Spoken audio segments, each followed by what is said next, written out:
नमस्कार, आज की बड़ी खबरों में आपका स्वागत है। मैं हूं आपके साथ अनु भारद्वाज और आप देख रहे हैं न्यूज गंगा। आज की बुलेटिन में बात करेंगे ट्रंप मुनीर के लंच पर क्या बोले सीएम उमर, बताएंगे आपको ईरान से तीसरे विमान की लैंडिंग, दिखाएंगे आपको यूपी में योग का जोश। बुलेटिन के आखिरी में देखेंगे झूठ बोले तो क्यों होगा अकाउंट बंद। लेकिन दिन भर की तमाम खबरों से पहले एक नजर सुर्खियों पर। एवरेस्ट की चोटी हो या समंदर, योग सभी का है, सभी के लिए है, बोले पीएम मोदी। सितारे जमीन पर ने पहले दिन उड़ाया गर्दा, कमाए 11 करोड़।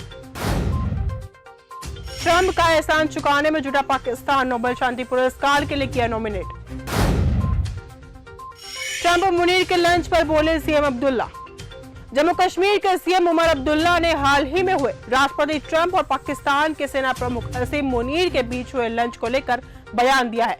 सीएम ने कहा कि अमेरिका वो ही करता है जिसमें उसको अपना फायदा लगता है, वो किसी भी देश की फिक्र नहीं करता। बिहार के सीएम चेहरे पर अमित शाह का जवाब। केंद्रीय गृह मंत्री अमित शाह ने एक इंटरव्यू में बिहार चुनाव को लेकर बयान दिया है, जिसमें बिहार की सियासत गर्मा गई है। उनके बयान से सवाल उठ रहे हैं कि क्या बिहार एनडीए में सीएम को लेकर सस्पेंस है। दरअसल उनसे पूछा गया था कि बिहार में एनडीए का सीएम चेहरा कौन होगा। इस पर अमित शाह ने जवाब दिया कि समय बताएगा कि बिहार का अगला सीएम कौन होगा। सदानीरा समागम में बोले सीएम मोहन यादव। सदानीरा समागम में मुख्यमंत्री डॉक्टर मोहन यादव ने कहा कि जल संचयन और जल संरक्षण की आदिकाल से परंपरा रही है। मनुष्य भोजन के बिना रह सकता है, लेकिन जल के बिना अधिक दिन जीवित नहीं रह सकता। भारतीय परंपरा में भी जीवन के अंत में भी गंगा जल आवश्यक होता है। पेरिस डायमंड लीग में नीरज चोपड़ा का जलवा। भारतीय जेवलिन थ्रोअर नीरज चोपड़ा ने पेरिस डायमंड लीग 2025 में शानदार प्रदर्शन करते हुए स्वर्ण पदक जीत लिया है, जिससे पिछली 2 हार का बदला लिया गया। नीरज ने 8 साल बाद पेरिस डायमंड लीग में वापसी की है। ईरान से तीसरे विमान की लैंडिंग। ईरान इजरायल युद्ध के चलते भारत ऑपरेशन सिंधु के तहत अपने नागरिकों को देश में वापस ला रहा है। ईरान से तीसरे विमान की लैंडिंग हो चुकी है। इसमें 117 भारतीयों को वापस लाया गया है। अब तक कुल 517 भारतीयों की वापसी हो चुकी है। पहली फ्लाइट 110 छात्रों को लेकर 19 जून को आई थी। यूपी के सभी छोटे और बड़े शहर बनेंगे ग्रीन सिटी।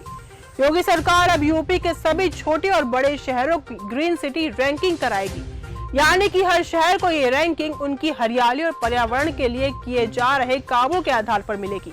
इसके लिए ग्रीन सिटी मॉनिटरिंग सिस्टम तैयार किया गया है, जो ये देखेगा कि कौन सा शहर कितना हरित है। यारी निभाने में जुटे भारत के 3 पड़ोसी। चीन, पाकिस्तान और बांग्लादेश के विदेशी मंत्रालय के अधिकारियों ने एक त्रिपक्षीय बैठक में हिस्सा लिया। इस बैठक में उन्होंने तीनों देशों के आपसी संबंधों को मजबूत करने का प्रयास किया और अपने अपने विचार एक दूसरे के साथ साझा किए। तीनों देशों की इस बैठक को आयोजित करने के लिए पाकिस्तान ने चीन पक्ष की सराहना की। चुनाव से पहले सीएम नीतीश का बड़ा ऐलान। बिहार सरकार ने बड़ा ऐलान किया है। सीएम नीतीश कुमार ने सामाजिक सुरक्षा पेंशन योजना के तहत विधवा महिलाओं, वृद्धजनों और दिव्यांगजनों को अब हर महीने 400 रुपए की जगह 1100 रुपए पेंशन देने की बात कही है। सभी लाभार्थियों को जुलाई महीने से पेंशन बढ़ी हुई दर पर मिलेगी। प्रधानमंत्री से लेकर राष्ट्रपति तक ने किया योगा। आज 21 जून को 11वां अंतर्राष्ट्रीय योग दिवस मनाया जा रहा है, जिसकी theme yoga for one earth one health है। इस खास मौके पर प्रधानमंत्री मोदी विशाखापट्टनम में है। उन्होंने विशाल समूह के साथ योग किया। यह दिन योग के प्रति जागरूकता बढ़ाने और स्वास्थ्य जीवन शैली को बढ़ावा देने के लिए मनाया जा रहा है। यूपी में दिखा योग का जोश। अंतर्राष्ट्रीय योग दिवस पर ब्रह्म मुहूर्त से ही वाराणसी में हल्की बारिश हो रही थी। इसकी वजह से अलग अलग जगहों पर लोग टेंट शेड अथवा छांव के नीचे बैठकर योग करते हुए नजर आए। प्रियंका चोपड़ा के साथ हुआ बड़ा हादसा। प्रियंका चोपड़ा इन दिनों अपने Hollywood project heads of state को लेकर लगातार चर्चा में छाई हुई हैं। हाल ही में फिल्म के प्रमोशन के दौरान उन्होंने अपने एक इंटरव्यू में अपने साथ हुए हादसे की बातचीत की। प्रियंका ने बताया कि कैसे शूटिंग के दौरान उनकी आधी आईब्रो ही कट गई थी। उनकी आंख उस दिन बाल बाल बची। शाहरुख खान के बंगले मन्नत की बढ़ सकती है मुश्किल। बॉलीवुड सुपरस्टार शाहरुख खान के आलीशान बंगले मन्नत का पिछले कुछ समय से रिनोवेशन चल रहा है। लेकिन अब मन्नत के रिनोवेशन में रुकावट आती नजर आ रही है। बीएमसी को शिकायत मिली है कि बंगले के रिनोवेशन में सीआरजेड के नियमों का उल्लंघन किया जा रहा है। ऐसे में बीएमसी बंगले पर जांच करने पहुंची है। ईरान इजराइल जंग में भारत ने लपका मौका।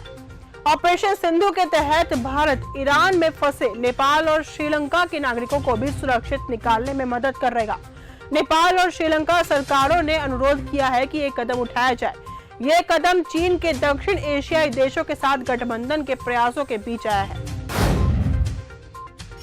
शहबाज शरीफ के अपनों ने ही कर दी बड़ी मांग। शहबाज शरीफ की पार्टी PLMN के मंत्री यूसुफ ने खैरब को तोड़ने की मांग की है, तो वहीं बिलावल की पार्टी PPP ने पंजाब से साउथ पंजाब को अलग राज्य बनाने की डिमांड रखी है। इन दोनों ही नेताओं ने संसद में पाकिस्तान को कई भागों में बांटने की बात कही। झूठ बोले तो अकाउंट बंद। चीन में इंटरनेट की सेंसरशिप की सख्ती अब एक नए मुकाम पर पहुंच रही है। राष्ट्रपति शी जिनपिंग की सरकार जल्द ही एक नेशनल इंटरनेट आईडी लागू करने जा रही है। सरकार दावा कर रही है कि ये इंटरनेट आईडी अभी पूरी तरह से स्वैच्छिक है, लेकिन जानकारों को इस पर शक है। तो फिलहाल आज की इस बुलेटिन में सिर्फ इतना ही। देश और दुनिया की तमाम खबरों के साथ ऐसे ही जुड़े रहने के लिए देखते रहिए न्यूज़ गंगा। धन्यवाद।